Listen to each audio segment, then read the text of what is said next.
So back to this coalition that's happened. North Korea are probably the most scariest out of everybody because North Korea do not play. Yeah, they don't play. They recently, I think, was sending like missiles and stuff all over the place, just testing it out, showing you like we got our stuff, we got our nukes ready, and we'll nuke Japan because Japan is part of the US. Funny enough, Japan got bombed by the US, the Hiroshima bomb, but now they've got under their... Anyway, that's a whole nother story for a whole nother day. But yeah, that's how the US bully people and try to get them to submit to them. But anyway, so this coalition that has happened for a reason. But the first coalition and the strongest one was China and Russia. And let me tell you why.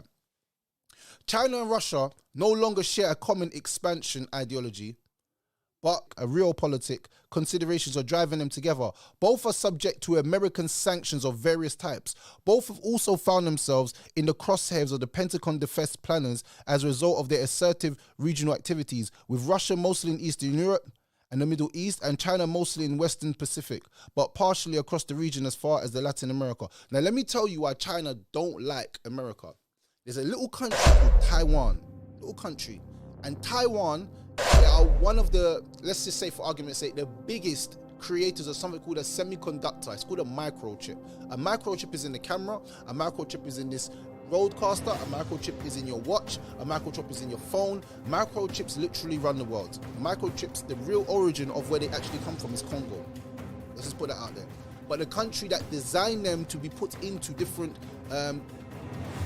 electronics, Taiwan, has 70% of the semiconductors in the world come from Taiwan. Taiwan's a little country that's right next to where? China.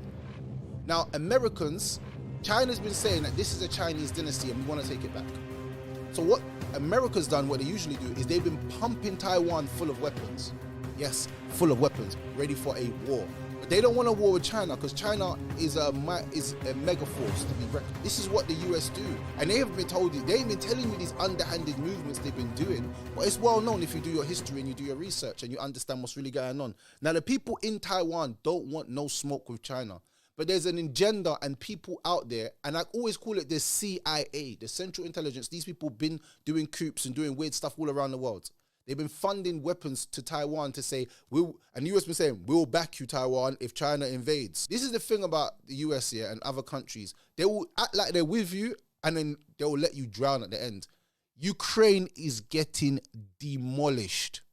They were better off going with the Russians than going with NATO. NATO hasn't done anything for them. They think they're fighting a war. They're losing. They're getting destroyed. And it's only getting worse as Russia put on more and more pressure. It is getting worse and worse and worse for them. But anyway, back to this Donald Trump. Destructive coalition would have never happened if I were your president. Would never have happened. Nor would Russia attacking Ukraine have happened. All of those lives would be saved. All of those beautiful cities would be standing. Our currency is crashing and will soon no longer be the world standard, which will be our greatest defeat, frankly, in 200 years. There will be no defeat like that. That will take us away from being even a great power. If you took the 5 worst presidents in the history of the United States and added them up, they would not have done near the destruction to our country as Joe Biden and the Biden administration have done. Now, let me say something. In everybody, that's true. What Donald Trump has said, the Biden administration has been probably one of the worst. It's been so bad that it's made all of the Middle East link up to fight. That's how bad it has become. Sanctioning Russia was the stupidest thing they ever done because Russia has been preparing for the US invasion because the US hate Russia and they hate China because of communism. They don't like communism. Communism is giving money to the people. Capitalism is giving money to a rich set of people. They want to keep the poor poor and they want to keep the rich rich. Yeah, George Bush, America in a bad situation. And I keep saying George Bush here because I need you lot to keep remembering that name.